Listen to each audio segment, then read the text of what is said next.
Hai guys, selamat datang di The Catholic Film Review, serial dari Via Parva TV di mana kita membahas mengenai film-film Katolik, baik yang sudah terkenal maupun yang belum dikenal, tapi sangat bagus sekali dan perlu kamu nonton sebagai orang-orang Katolik Indonesia. Alright, sebelum kita mulai dengan pembahasan pada hari ini, ada satu pertanyaan dulu nih. Apa jadinya ketika pekerjaan kamu itu menyangkut nyawa banyak orang, tetapi kamu juga harus memprioritaskan loyalitas pada organisasi? Jadi organisasi kamu itu adalah organisasi yang netral dalam sebuah konflik. Sementara di sisi lain, kamu tuh tidak bisa stay netral atau diam saja. Karena kalau misalnya kamu stay netral atau diam saja, maka banyak orang nyawanya akan terancam. Well, pertanyaan ini mungkin adalah pertanyaan yang berkecamuk di kepala dari Monsignor Hugh O'Flaherty, karakter pusat dari film yang akan kita bahas pada hari ini, yaitu The Scarlet and the Black pada tahun 1983.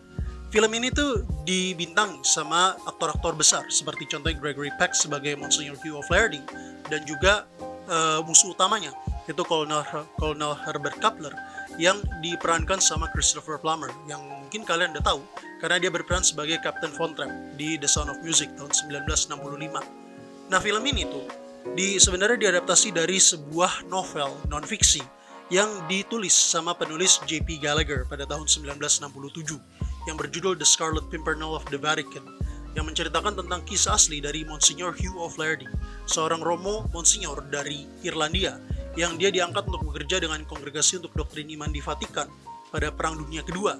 Dan pada saat itu dia membuat semacam organisasi semi rahasia untuk menyelamatkan orang-orang Yahudi Italia di Roma dan juga tawanan perang sekutu yang kabur dari tentara Nazi. Jadi for context, pada tahun 1943, Kerajaan Italia itu kan tadinya salah satu anggota dari blok poros dari Axis Perang Dunia Kedua. Tapi waktu itu mereka tuh udah lelah dengan perang dan mereka kemudian menyingkirkan pemimpin yaitu Perdana Menteri Benito Mussolini dan kemudian menyatakan menyerah sama sekutu. Tapi tentara Nazi demi mencegah Italia itu benar-benar jatuh ke tangan sekutu yang pada saat itu udah mendarat di selatan Italia, mereka tuh menduduki Italia Tengah dan juga Utara. Dan salah satunya juga mencakup kota Roma. Nah, di sini Vatikan tuh menyatakan netralitasnya dalam Perang Dunia Kedua, meskipun memang banyak tekanan dari luar dan dalam gitu. Monsignor Hugh O'Flaherty ini adalah penggambaran dari sikap bagaimana beberapa Romo dan juga pihak di dalam Vatikan, meskipun Vatikan sebenarnya secara secara resmi bersifat netral dan oleh karena itu tidak bisa secara resmi terang-terangan mendukung orang-orang yang dianggap sebagai musuh dari Nazi, tetapi mereka tuh banyak yang membantu secara personal gitu. Dan dalam pekerjaan ini, Monsignor O'Flaherty itu secara subtil dia ditekan sama Paus karena Paus takutnya bahwa pekerjaannya dapat kompromis netralitas Vatikan. Tapi di sisi lain, yang lebih besar lagi adalah dia menjadi incaran dari Kolonel Herbert Kapler, yaitu kepala polisi Schutzstaffel di Roma, yang dia ditugaskan untuk memburu orang-orang Yahudi Roma dan juga tawanan perang sekutu yang kabur. Nah, dalam pekerjaannya Monsignor O'Flaherty ini dia nggak sendirian, karena dia dibantu oleh beberapa associates dan juga teman dekatnya. Seperti contohnya, seorang janda anak 2 asal Malta namanya Nyonya Francesca Lombardo, kemudian ada pelayan kedubes Inggris Alfred West, Letnan Harry Barnett, kemudian juga ada pejabat legasi Swiss Count Langenthal, 2 orang Romo yang namanya Romo Morosini dan Vittorio, dan juga seorang suster. First up, kalau misalnya kalian yang memang suka cinema vintage, mungkin pertama yang akan kalian notice adalah meskipun film ini embel-embelnya itu adalah film televisi, tapi film ini tuh sebenarnya tidak bisa cuma ditayangkan di televisi. Karena kualitasnya tuh udah kualitas motion picture, udah kualitas untuk layar lebar. For one, dia tuh dibintangi sama para aktor yang terkenal tadi itu. Dan yang kedua, dia tuh juga sinematografinya juga bagus juga. Disutradarai sama Jerry London, yang dia terkenal dengan karyanya itu Shogun pada tahun 1980. Memang beberapa scene pertama dari The Scarlet and the Black ini kan dia dibuka dengan kedatangan dari Kolonel Kapler ke Vatikan bersama dengan atasannya Jenderal Max Helm untuk memberitahukan kepada Paus bahwa sekarang tentara Jerman itu secara resmi mengatur kekuasaan di kota Roma gitu. Dan kemudian habis itu baru kita dikenalkan dengan Monsignor O'Flaherty dan juga kawan-kawannya dan juga teman-teman yang lain, pekerjaannya, aksinya, baru kemudian berujung kepada rivalry-nya dengan Kolonel Kapler. Kalau untuk beberapa scene atau shot pertama di film ini memang tuh banyak yang sifatnya kontekstual. Karena memang diakui bahwa treatment dari subjek ini, dari tema semacam ini tuh perlu hati-hati. Karena ini adalah subjek tema yang lumayan berat dan penuh dengan kontroversi. Karena gereja tadi itu netral, maka banyak pihak yang menuduh bahwa gereja itu memiliki kayak semacam kediaman gitu. di mana gereja hadir ketika orang-orang ditindas gitu. Apakah itu berlawanan dengan ajaran Tuhan Yesus gitu? Atau apakah justru memang netralitas gereja demi menjaga eksistensi gereja di Jerman sendiri itu memang adalah justifikasi untuk melakukan hal diam tersebut? Atau apakah bahkan diam gereja itu justru menunjukkan sebuah kolaborasi dengan Nazi Jerman gitu? Nah, film ini memang menyediakan banyak konteks seperti itu, sehingga mungkin ada nilai plus lah untuk informatif gitu. Tetapi sisanya, untuk gaya sinematografi, penceritaan, narasinya tuh lebih straightforward. Jadi sangat berfokus dengan subjek utamanya, yaitu Monsignor O'Flaherty dan juga pekerjaannya, jaringan semi-resminya, dan juga dengan Kolonel Kappler beserta dengan ajudannya, Kapten Hirsch, dan juga ada Reinhard Beck, dan lain-lainnya gitu. Kalau yang pertama yang gue suka dari film ini sebenarnya weirdly itu adalah bagaimana cara dia menggambarkan tentang Jerman Nazi. Historically memang kalau di dunia barat sentimen anti-Nazi itu memang sekuat seperti kayak kita orang Indonesia itu sentimen anti penjajahan Jepang. Karena meskipun singkat tetapi keduanya ini memang mereka kejam gitu. Dan biasanya hal ini, sentimen semacam ini tuh bikin portrayal Nazi dalam film-film barat tuh antara dua dikotomi. Kalau nggak jahat banget dan super pinter, atau mereka tuh bumbling idiot kayak orang bodoh.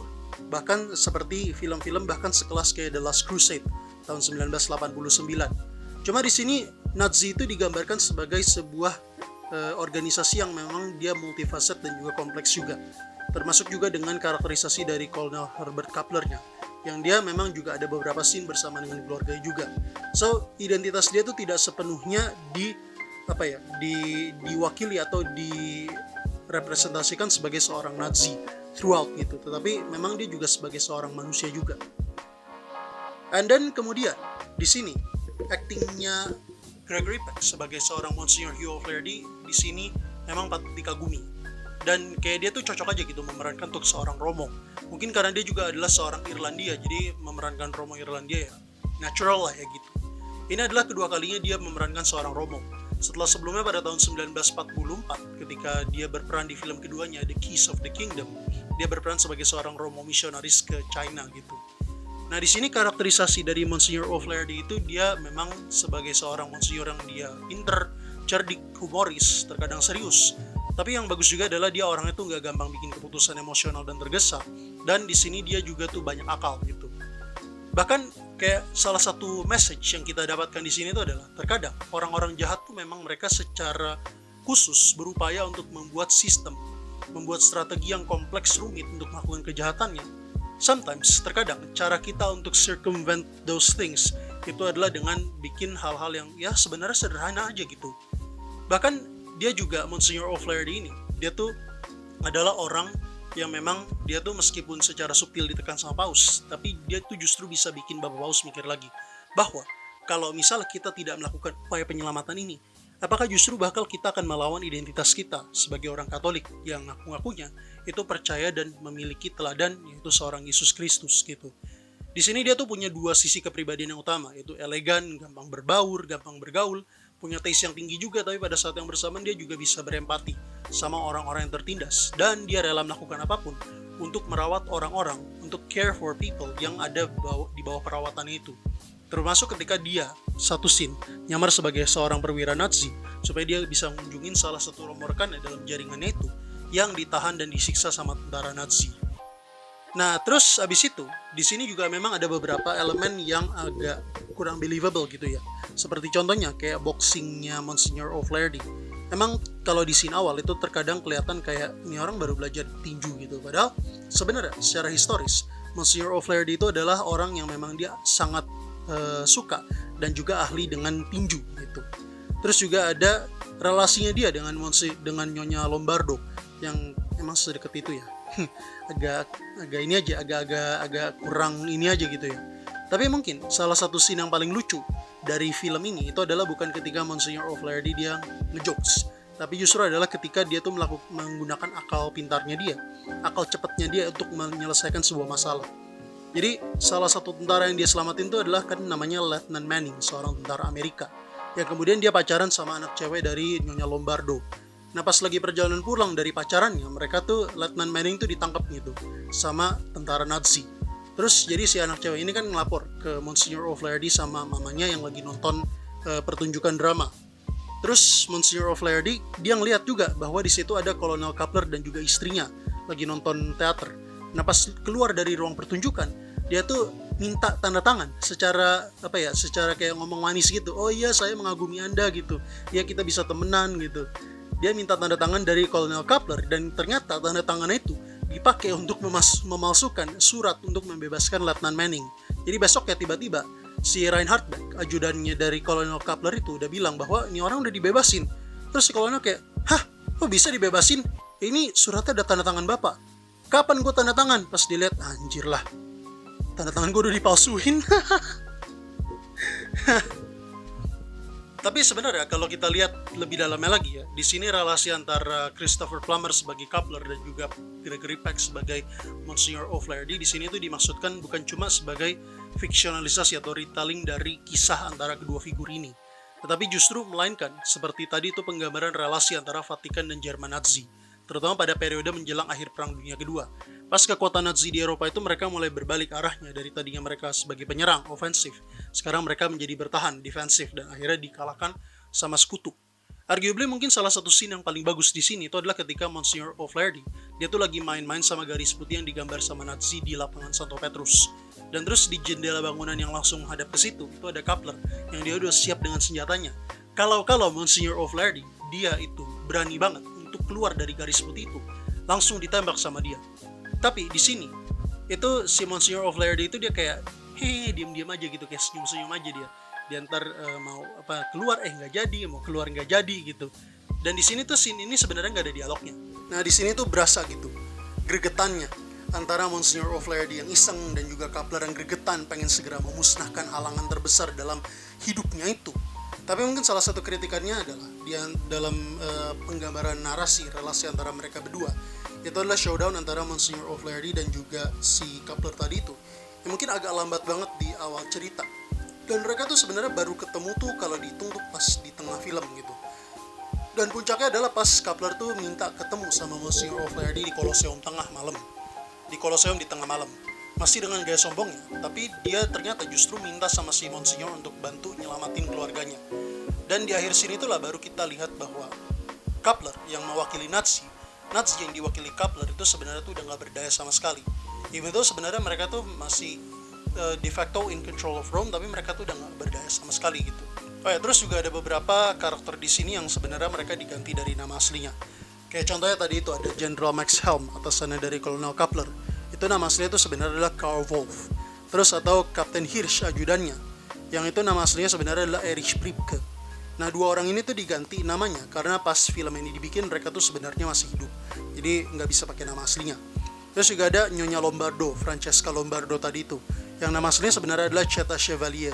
Terus ada Alfred West, pelayan dari Dubes Inggris Sir Darcy Osborne, yang dia tuh punya di sini digambarkan punya koneksi besar di pasar gelap, sehingga dia tuh kalau misalnya Monsignor O'Flaherty dan teman-temannya tuh perlu apa aja, mereka tuh bisa selalu count on him gitu.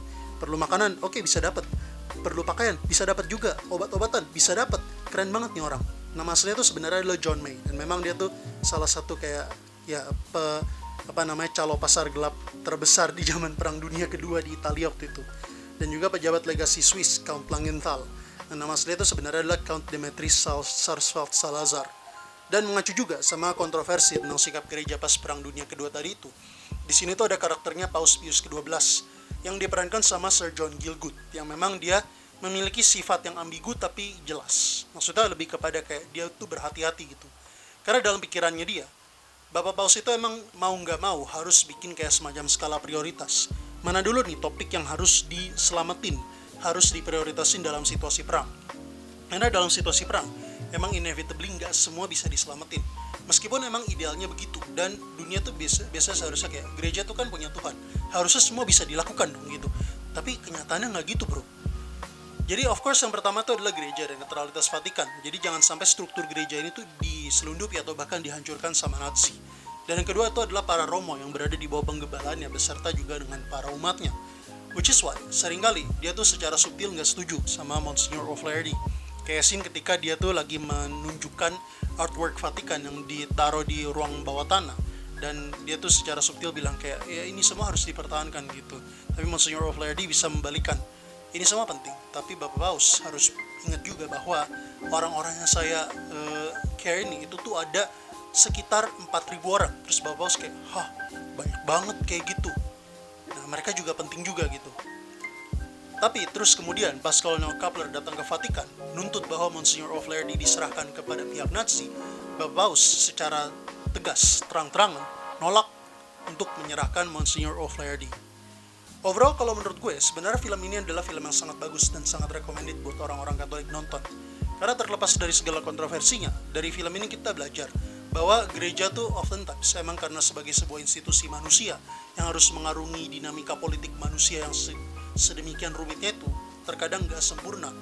Sometimes terkadang juga ada sisi yang kurang berkenan atau kurang populer, atau bahkan yang bikin kita nanya, kok gereja bersikap seperti kayak gitu sih? Tapi kalau kalian pengen tahu tentang kondisi gereja pas Perang Dunia Kedua, gue sangat rekomen buat nonton ini. Skornya 4 out of 5. Hey. Oke, sekian dulu untuk episode ini. Kalau kalian suka, jangan lupa untuk like, share, dan juga komen video-video kita, baik dari seri ini maupun juga dari seri-seri lain di Via Parva TV. Dan film ini juga bisa kalian nonton, karena ada beberapa yang upload di YouTube juga ya. Kalau udah nonton, please kasih tahu pendapat kalian tentang film ini di kolom komentar. Dan Via Parva TV akan selalu kembali dengan video-video baru setiap minggunya, setiap hari Senin. So, jangan lupa untuk subscribe ke channel Via Parva TV dan nantikan video-video berikutnya. Bye-bye!